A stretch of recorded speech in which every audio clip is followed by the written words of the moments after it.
Good morning friends. இந்த வீடியோவில் நம்ம நாளைக்கு நிஃப்டி 50 அண்ட் சென்சஸ் அதுக்கான ப்ரீ மார்க்கெட் ரிப்போர்ட் பார்க்கலாம். நம்ம நினச்ச மாதிரி ரிலையன்ஸு ரிசல்ட் வந்துடுச்சு, ஐசிசி பேங்க் ரிசல்ட் வந்துடுச்சு, ஹெச்டிஎஃப்சி பேங்க் ரிசல்ட் வந்துடுச்சு, கோட்டாக் வந்துடுச்சு, ஆக்சிஸ் பேங்க் வந்துடுச்சு. இதில் ஃபஸ்ட் கிளாஸாக ரிசல்ட்டு கொடுத்துருக்கிறது யாரானா ரிலையன்ஸும் ஐசிசி பேங்க் மட்டும்தான். ரிலையன்ஸ் என்னை பொறுத்தவரையும் ஃபஸ்ட் கிளாஸ் ரிசல்ட்டு, ஐசிசியும் ஃபஸ்ட் கிளாஸ் ரிசல்ட்டு. ஸோ இந்த ஃபஸ்ட் கிளாஸ் ரிசல்ட்டை வச்சு மார்க்கெட் எப்படி ஓப்பன் ஆக போகுது, கேப் அப்பா அப்படின்னு கேட்டால் கேப் அப் ஓப்பனிங் தான் ஆக போகுது, அதில் எந்த டவுட்டும் இல்லை. ஆனால் எந்த அளவுக்கு கேப் அப் வரும் அப்படின்றது நமக்கு தெரியல. ஏன்னா லாஸ்ட்டு ஃப்ரைடே நம்ம மார்க்கெட்டு முடிஞ்சதுக்கப்புறம் வேர்ல்டு மார்க்கெட்லாம் ட்ரேட் ஆகும். அதில் டவ் 30 பார்த்திங்களா 406 பாயிண்ட் மைனஸ், ஓகேங்களா. அடுத்தது எஸ்எம்பி 76 பாயிண்ட் மைனஸ், அடுத்தது நாஸ்டாக் 367 பாயிண்ட் மைனஸ். நேற்று வெள்ளிக்கிழமை, அதான் முந்தா நேற்று வெள்ளிக்கிழமை நம்ம மார்க்கெட் மட்டும்தான் வேர்ல்டு மார்க்கெட்டுக்கு அகைன்ஸ்டாக ட்ரேட் ஆச்சு. அது நம்ம எல்லாருக்குமே தெரியும். ரீசன் இந்த Q1 ரிசல்ட்டால் தான். ஸோ இந்த Q1 ரிசல்ட்டோட இம்பேக்ட்டு வெள்ளிக்கிழமையே நம்ம மார்க்கெட்டில் நிஃப்டி ஆகட்டும், சென்செக்ஸ் ஆகட்டும், எல்லாமே 1% மேலே, அதாவது ஸ்மால் கேப், மிட் கேப்பு, அப்புறம் அந்த Nifty next 50, mid cap Nifty இது தான் ஏறலை. மற்றபடி ஹெவி வெயிட்ஸ், ப்ளூ சிப்பு எல்லாமே ஏறி முடிஞ்சிருக்கு. ஸோ இந்த Q1 ரிசல்ட்டோட இம்பேக்டட் ஆல்ரெடி ஃபேக்டர்ட் இன் அப்படின்ற மாதிரி தான் எனக்கு இங்கே தோணுது. அப்போது கேப் அப் பெரிய லெவலில் வருமா அப்படின்னு கேட்டால் பெரிய லெவலில் வர்றதுக்கு வாய்ப்புகள் ரொம்ப கம்மியாக இருக்க மாதிரி தான் எனக்கு தோணுது, ஓகேங்களா. ஏன் ரீசன் சொல்கிறேன்னா, பிரெண்ட் க்ரூட் ஆயிலை பார்த்தீங்கன்னா $88 ட்ரேட் ஆகி முடிஞ்சிருக்கு வெள்ளிக்கிழமை.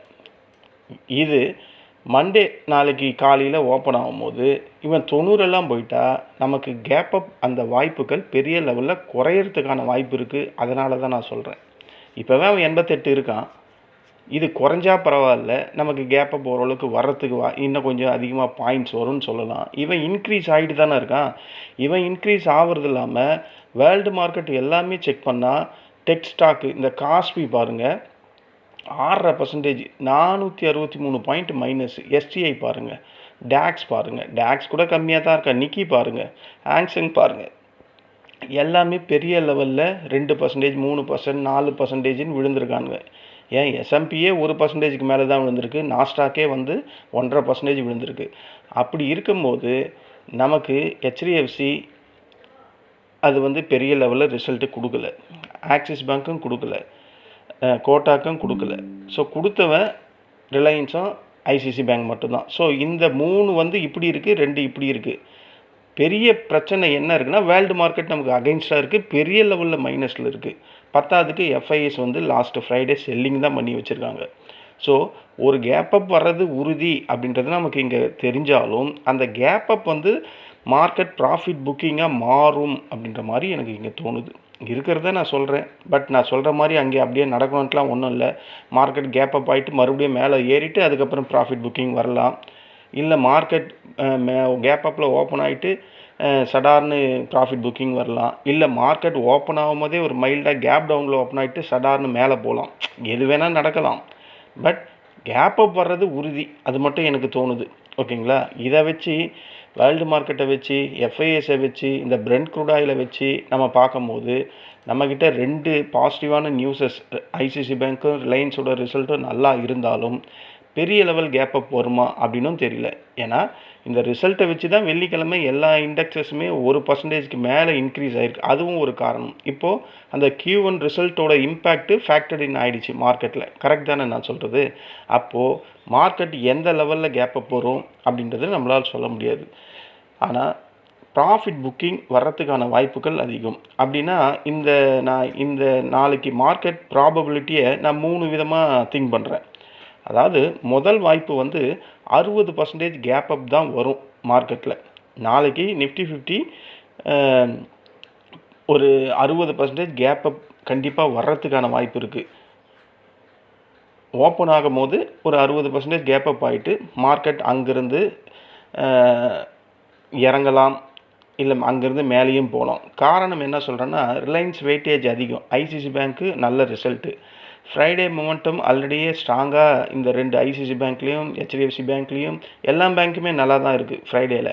ஆனால் நிஃப்டி 50 இப்போ 24,300க்கு மேலே க்ளோஸ் ஆகிருக்கு. என்ன தான் கேப் அப் வந்தாலும் அந்த இடத்துல வாங்குறவங்க யாருமே இருக்க மாட்டாங்க. ஏன்னா ஆல்ரெடி ப்ராஃபிட் புக் பண்ணுறதுக்கு தான் எல்லாம் ரெடியாக இருப்பாங்க. இப்போ எத்தனை பேர் நம்ம ஓவர் நைட் பொசிஷன் வாங்கி வச்சுருப்போம், நிஃப்டி 50 கண்டிப்பாக மண்டேல கேப் அப் தான் ஆகும் அப்படின்னு. கேப் அப் வந்த உடனே எத்தனை பேர் அதை ப்ராஃபிட் புக்கிங் பண்ணுவாங்க? எல்லாரும் வெயிட் பண்ணுவாங்களா, இன்னும் மார்க்கெட் மேலே போட்டோம் அப்புறம் புக் பண்ணலாம் அப்படின்னு? இல்லை. அப்போ ஓப்பன் ஆகும்போது எல்லாரும் என்ன பண்ணுவாங்க, ப்ராஃபிட் புக்கிங் தான் பண்ணுவாங்க. ஸோ ப்ராபபிலிட்டி அதுதான் அங்கே ஃபஸ்ட்டு வருது. இப்போ நான் வந்து ஒரு காலை ஹோல்டு பண்ணி வச்சுருக்கேன், மண்டே கேப் அப்பில் ஓப்பன் ஆகுது, 9:15க்கு ஓப்பன் ஆகும்போது 9:16க்கே செல் பண்ணுற முதல் நாள் நானாக தான் இருப்பேன். அப்போ என்ன மாதிரி தானே எல்லாருமே இருப்பாங்க. அதனால் சொல்கிறேன், ஒரு கேப் அப் வந்த உடனே ப்ராஃபிட் புக்கிங் வர்றதுக்கு வாய்ப்பு இருக்குது. இது முதல் சினாரியோ. 60% கேப் அப் வர்றதுக்கு தான் வாய்ப்புகள் இருக்குது. ரெண்டாவது சினாரியோ வந்து ஒரு 30% கேப் அப் வரலாம். ஏன்னு சொல்கிறேன்னா, வேர்ல்டு மார்க்கெட்டில் நமக்கு அகைன்ஸ்டாக இருக்குது. எஃப்ஐ செல்லிங்கில் இருக்கான். பிரெண்ட் க்ரூட் ஆயிலும் பெரிய லெவலில் விலை இன்க்ரீஸ் ஆகிருக்கு. ஸோ இதனால் இந்த ப்ரைஸ் எல்லாம் இன்னும் நம்ம மார்க்கெட்டில் ஃபேக்டர்ட் இன் ஆகலை. ஓகேங்களா? அதனால் அந்த ப்ளஸ் பாயிண்ட்டும் இந்த மைனஸ் பாயிண்ட்டும் சேர்த்து மைனஸ் அப்படி இப்படி மைனஸ் பண்ணி பார்த்தா ஒரு 30% கேப் அப் வருது. அப்படின்னா அந்த 30% வந்தாலும் ப்ராஃபிட் புக்கிங் வர்றதுக்கு வாய்ப்புகள் இருக்குது. ஓகேங்களா? ஏன்னா ஆல்ரெடி அதே இன்ஃபர்மேஷன் தான். ஃப்ரைடே நல்ல மார்க்கெட் ஏறி முடிஞ்சிருக்கு. இந்த Q1 ரிசல்ட்டால் தான் அது அட்வான்ஸாக ஏறி முடிஞ்சிருக்கு. ஸோ மறுபடியும் Q1 ரிசல்ட்டு இப்படி இருக்கும்போது பெரிய லெவலில் ஏறுமா அப்படின்றது எனக்கு இங்கே டவுட்டாகவே இருக்குது. அதனால் 30% கேப் அப் வந்தால் அதுவும் ப்ராஃபிட் புக்கிங்காக வர்றதுக்கு தான் வாய்ப்பு இருக்குது அப்படின்ற மாதிரி திங்க் பண்ணுறேன். ஸோ இந்த இடத்துல buy the rumours sell the news அப்படின்னு ஒரு ஃபேமஸ் டைலாக் இருக்குல்ல ஷேர் மார்க்கெட்டில், அதை நம்ம பெரிய லெவலில் இங்கே அது இம்பேக்ட் பண்ணும் அப்படின்ற மாதிரி எனக்கு தோணுது. மூணாவது சினாரியோ, இது வாய்ப்புகள் ரொம்ப கம்மி. ஒரு 5லேருந்து 10% தான் வரும். குளோபல் மார்க்கெட் பெரிய லெவலில் நெகட்டிவ் இருக்கிறதுனால நமக்கு ஒரு கேப் டவுன் வரும் அப்படின்ற மாதிரி மூணாவது சினாரியோ நான் திங்க் பண்ணுறேன். அப்படி கேப் டவுன் வந்தாலும் இந்த மாதிரி ரிலையன்ஸ் ஐசிசி பேங்க்கோட ரிசல்ட்டு பாசிட்டிவாக இருக்கிறதுனால கேப் டவுன் வந்தாலும் மார்க்கெட் சடார்னு மேலே ஏறும் அப்படின்ற மாதிரியும் திங்க் பண்ணுறேன். ஸோ இந்த 3 சினாரியோ தான் நான் திங்க் பண்ணுறேன். ஃபஸ்ட்டு 60% கேப் அப் வர்றதுக்கு வாய்ப்பு இருக்குது. கேப் அப் வந்தாலும் அது ப்ராஃபிட் புக்கிங்காக கீழே வரும் அப்படின்னும் சொல்கிறேன். ரெண்டாவது சினாரியோ 30% கேப் அப். ஏன்னா வேர்ல்டு மார்க்கெட் எல்லாம் பெரிய லெவலில் விழுந்திருக்கு. க்ரூட் ஆயில் ப்ரைஸும் பெரிய லெவலில் விழுந்திருக்கு. கண்டிப்பாக அது நம்ம மார்க்கெட்டில் இன்னும் அது இம்பேக்ட் பண்ணலை. அப்போது 30% கேப் அப் வந்து மார்க்கெட் அங்கேருந்தும் அது ப்ராஃபிட் புக்கிங்காக கீழே வரும் அப்படின்ற மாதிரியும் திங்க் பண்ணுறேன். மூணாவது சினாரியோ 10%, 5லேருந்து 10% கேப் டவுன் ஓப்பனிங்காக இருந்துச்சுன்னா மார்க்கெட் கேப் டவுன் ஆன இடத்துலேருந்து சடார்னு மேலே எழும்பி போகிறதுக்கு தான் வாய்ப்புகள் இருக்குது இப்படின்ற மாதிரி 3 சினாரியோ திங்க் பண்ணுறேன். இந்த சினாரியோவில் நான் திங்க் பண்ணும்போது நாளைக்கு முக்கியமான சப்போர்ட் எது, ரெசிஸ்டன்ட் எது அப்படின்னு பார்த்தா, ஓவராலாக பார்த்தா 24,300, அதாவது இப்போ இருக்கிற சப்போர்ட்டு ஸ்ட்ராங்கான சப்போர்ட்டு அப்படின்னு சொல்லலாம். ஏன்னா கேப் அப் வரப்போகுது. அப்போ 24,300 ஸ்ட்ராங்காக இருக்கிறதுக்கு வாய்ப்பு இருக்குது. 24,200, 24,100, 24,200, 150 இதெல்லாம் வீக்னஸ் அதிகரிக்க மார்க்கெட் ப்ராஃபிட் புக்கிங் ஹெவியாக வந்தால் கீழே வந்துக்கிட்டே இருக்கும். ஓகேங்களா? இப்போ நடக்கிற கிஃப்ட் நிஃப்டி நம்ம பார்த்தோம்னா 24,395, நம்ம க்ளோஸ் ஆகிருக்கிறது 24,334. ஸோ ஒரு 50-60 பாயிண்ட் வித்தியாசம் இருக்குது. இங்கே 46 பாயிண்ட்டுன்னு காட்டுறான், நமக்கும் அதே தான் இருக்குது.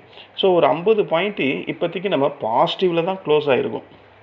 கிஃப்ட் நிஃப்டியெல்லாம் நம்ம நம்ப முடியாது. ஏன்னா அவன் டாலரில் ட்ரேட் ஆகக்கூடியவன். ரியல் மார்க்கெட் நம்ம இந்தியன் மார்க்கெட் ஓப்பன் ஆனதுக்கப்புறம் தான் ரியல் வேல்யூவே தெரியும். ஓகேங்களா? அப்படி இருக்கும்போது இந்த 46 பாயிண்ட்டுன்றது அது 150 வரலாம், 200 வரலாம் கேப் அப்பில். நான் அந்த 3 சினாரியோ சொன்னதில் ஏதோ ஒன்று கண்டிப்பாக அதில் 99% கேப் அப் தான் வரப்போகுது. அதில் எந்த டவுட்டும் இல்லை. பட் க்ரூட் ஆயிலும் வேர்ல்டு மார்க்கெட்டும் பெரிய லெவலில் இறங்கிறதுனால அந்த 10% நான் கேப் டவுன் வந்தாலும் அது பெரிய லெவலில் மேலே எழும்பி போயிடும் அப்படின்னு சொல்கிறேன். ஸோ இதை வச்சு பார்க்கும்போது நம்ம மார்க்கெட் நாளைக்கு எப்படி ட்ரேட் ஆகும் இன்ட்ராடே டைமில் அப்படின்ற மாதிரி நம்ம வீடியோவில் போய் பார்க்கலாம்.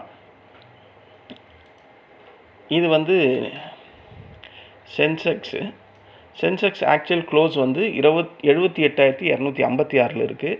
Weighted average closing 78,151. ஓகேங்களா, இதுதான் இப்போதைக்கு இருக்குது. இதுலேருந்து கேப் அப் ஓப்பனிங் அப்படின்னு தான் நான் சொல்லிக்கிட்டு இருக்கேன். கேப் அப் ஓப்பனிங் இருந்தால் ஃபஸ்ட்டு ரெசிஸ்டண்ட்டாக 78,680 ஃபஸ்ட்டு ரெசிஸ்டண்ட்டு. அதை உடைச்சிதுன்னா 79,022 இந்த 2 ரெசிஸ்டண்ட் போதும். இல்லை 79,022 மார்க்கெட் உடைக்குது அப்படின்னா 79,423 இந்த 3 ரெசிஸ்டண்ட்டு நாளைக்கு சென்செக்ஸுக்கு இன்ட்ராடே லெவல்ஸை ஆக்ட் ஆகிறதுக்கான வாய்ப்புகள் அதிகம். இல்லை நான் சொன்ன மாதிரி ஒரு 10% கேப் டவுன் வர்றதுக்கு வாய்ப்பு இருக்குது அப்படின்னா 78,000 இந்த 78,000 ஸ்ட்ராங்கான சப்போர்ட்டாக இருக்கும். இதை வந்து தொட்டுட்டு மார்க்கெட் சடார்னு மேலே போகிறதுக்கு தான் வாய்ப்புகள் இருக்குது. ரொம்ப கம்மி வாய்ப்பு. அந்த மாதிரி நடந்தால் சடார்னு மேலே போகிறதுக்கு தான் வாய்ப்பு இருக்குது. ஓகேங்களா, இல்லை இந்த சப்போர்ட்டையும் மார்க்கெட் பெரிய லெவலில் ப்ராஃபிட் புக்கிங் நடக்குது உடைக்குது அப்படின்னா 77,659 இது செகண்ட் சப்போர்ட். அதுக்கும் கீழே வருது. ஏன்னா வேர்ல்டு மார்க்கெட்லாம் பெரிய நெகட்டிவில் இருக்குது. நாளைக்கு ஏஷியன் மார்க்கெட்லாம் ஓப்பன் ஆகுது. பிரெண்ட் க்ரூட் ஆயிலெலாம் ஓப்பன் ஆகும்போது பிரெண்ட் க்ரூட் ஆயில் வந்து 90, 92 போயிடுச்சுன்னா கண்டிப்பாக நம்ம மார்க்கெட் பெரிய லெவலில் கேப் அப் வர்றதுக்கு வாய்ப்பு இல்லை. அதனால் சொல்கிறேன். அப்போது 77,671 செகண்ட் சப்போர்ட்டையும் தொடர்றதுக்கு வாய்ப்பு இருக்குது. இல்லை அதுக்கும் கீழே வருதுன்னா 77,366 இது 3வது சப்போர்ட் லெவல்ஸ். இந்த 3 சப்போர்ட் லெவல் தான் நாளைக்கு சென்செக்ஸில் இன்ட்ராடே லெவல்ஸை ஆக்ட் ஆகிறதுக்கான வாய்ப்புகள் அதிகம். நிஃப்டி 50 வருவோம். நிஃப்டி 50 வந்தால் ஆக்சுவல் க்ளோசிங் பார்த்தா 24,345 இருக்குது. வெயிட்டட் ஆவரேஜ் க்ளோசிங் 24,334 இருக்குது.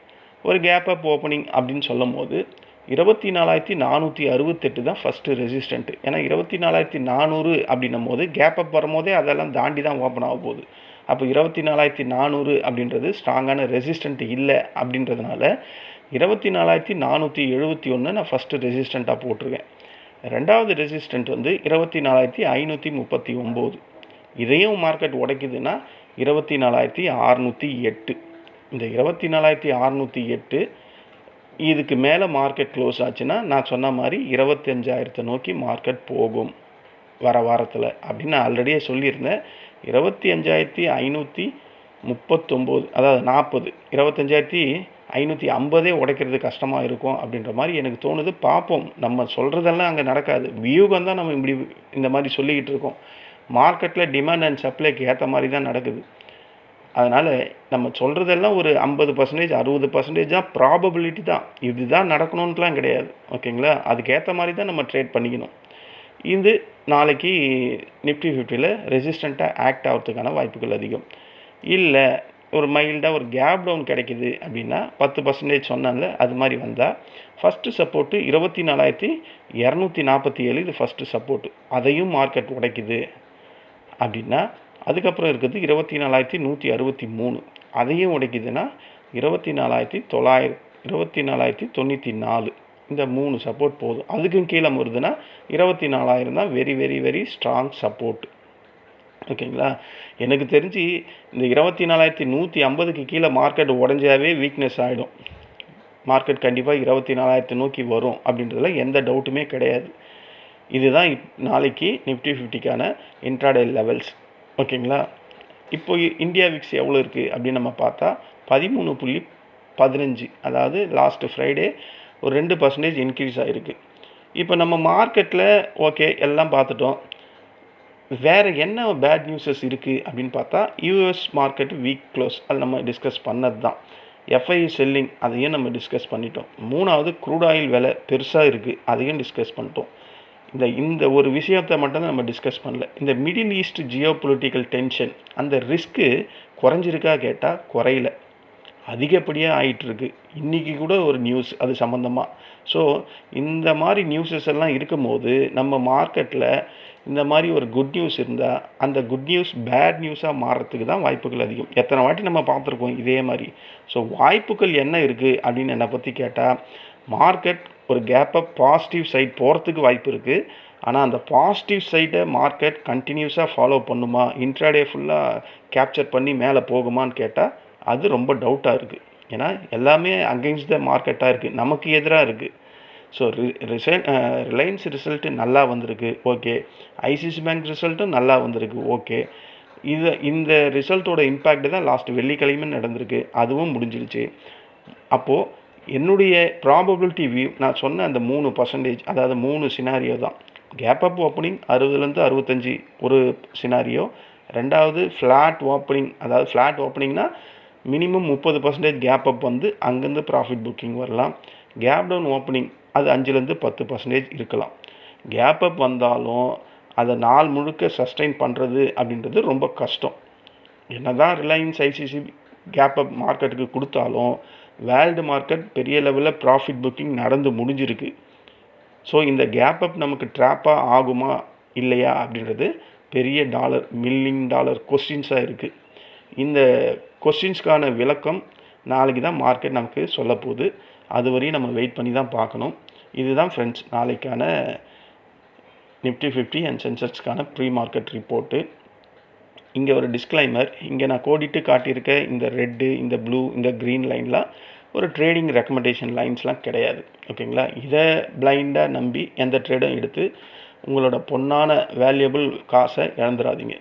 நாளைக்கு ஒரு 9:15 மார்க்கெட் ஓப்பன் ஆகுதா, 9:45 வரையும் மார்க்கெட்டோட அந்த ஹை லோ என்ன ஃபிக்ஸ் பண்ணுது அப்படின்றத பார்த்துட்டு மார்க்கெட்டோட டெப்த் என்ன இருக்குது, ரிலையன்ஸ் எப்படி ட்ரேட் ஆகுது, ஐசிசி பேங்க் எப்படி ட்ரேட் ஆகுது, ஹெச்டிஎஃப்சி பேங்க் எப்படி ட்ரேட் ஆகுது, ஹெவி வெயிட்ஸ் எல்லாம் எப்படி ட்ரேட் ஆகுது, அந்த ½ ஹவரில் செக் பண்ணிவிட்டு மார்க்கெட்டோட டைரெக்ஷன் என்ன சொல்லுது அப்படின்றத பார்த்துட்டு அதுக்கப்புறம் ட்ரேட் பண்ணுறது புத்திசாலித்தனமாக இருக்கும். அதுவும் நம்மளாம் ஆப்ஷன் பையர் அப்படின்னும் போது நம்ம அதிகமாக ஃபோக்கஸ் பண்ண வேண்டியது ஐடிஎம் ஸ்ட்ரைக் ப்ரைஸை மட்டும்தான். எல்லாமே காஸ்ட்லியாக தான் இருக்கும், இதில் கேப் அப் வந்தால் இன்னும் காஸ்ட்லியாக ஆகிடும். இருந்தாலும் நமக்கான ப்ராபபிலிட்டி அங்கே மட்டும்தான் இருக்குது, அதிகப்படியான வின்னிங் ரேஷியோ அங்கே தான் இருக்குது, ஓகேங்களா. அதனால தான் நான் சொல்கிறேன், ஒரு ஐடிஎம் நீங்கள் ட்ரேட் தான் பண்ண போகிறீங்க அப்படின்னா ஐடிஎம்மை சூஸ் பண்ணுங்கள். அதுதான் ஃபஸ்ட் கிளாஸான ப்ராஃபிட்டபிள் ஸ்ட்ரைக் ப்ரைஸ் அப்படின்றத நான் பல தடவை சொல்லிக்கிட்டு இருக்கேன். அதை பல பேர் இப்போ மாற்றி ட்ரேட் பண்ணியும் ப்ராஃபிட் பண்ணுறீங்க, ரொம்ப சந்தோஷம். இது மாதிரி அதை கண்டினியூஸாக நம்ம ப்ராஃபிட் பண்ண ஆரம்பித்தா ஆப்ஷன் பையரும் இந்த மார்க்கெட்டில் சக்ஸஸ் பண்ணலாம். என்ன ஒன்று, நம்மளால் ஆப்ஷன் செல்லர்ஸ் மாதிரி பெரிய லெவலில் பண்ண முடியலனாலும் டெய்லியும் 2000, 1500, 1000, 500 அப்படின்றத எளிமையாக சம்பாதிக்கிறதுக்கான வழிவகை ஆப்ஷன் பையருக்கு ஏராளமாக இருக்குது. நானே ஒரு ஆப்ஷன் பையர், உங்களுக்கு எல்லாம் தெரியும். ஸோ ஆப்பர்ச்சுனிட்டி மார்க்கெட்டில் ஏராளமாக இருக்குது. நாளைக்கு ஆப்பர்ச்சுனிட்டி நமக்கு எங்கே பாரு கிடைக்கும் அப்படின்ற மாதிரி தான் எனக்கு தோணுது. ஏன்னா ஒரு பெரிய கேப் அப்போ ஒரு பெரிய ரேலி வந்ததுக்கப்புறம் கண்டிப்பாக ப்ராஃபிட் புக்கிங் அப்படின்றது ஒன்று அன்றைக்கி நடந்தே தீரும். எஃப்ஐஎஸ் பையிங்கில் இருந்தால் நம்ம பயப்படலாம், எஃப்ஐஎஸ் செல்லிங்கில் தான் இருக்கான். ஸோ அது ஒரு பிரச்சனை இருக்குது. அதுக்கப்புறம் வேர்ல்டு மார்க்கெட்டில் நமக்கு அகெயின்ஸ்டாக இருக்குது, அது ஒரு பிரச்சனை இருக்குது. பிரெண்ட் க்ரூட் ஆயில் பெரிய லெவலில் இன்க்ரீஸ் ஆகிருக்கு, அது ஒரு பிரச்சனை இருக்குது. ஸோ எப்போ வேணாலும் ப்ராஃபிட் புக்கிங் வர்றதுக்கு வாய்ப்பு இருக்குது அப்படின்னு நான் சொல்கிறேன். இந்த வீடியோ உங்களுக்கு பிடிச்சிருந்தா என்னுடைய சேனலை சப்ஸ்கிரைப் பண்ணுங்கள். நம்ம நாளைக்கு இன்ட்ராடே களத்தில் சந்திக்கலாம். நன்றி, வணக்கம்.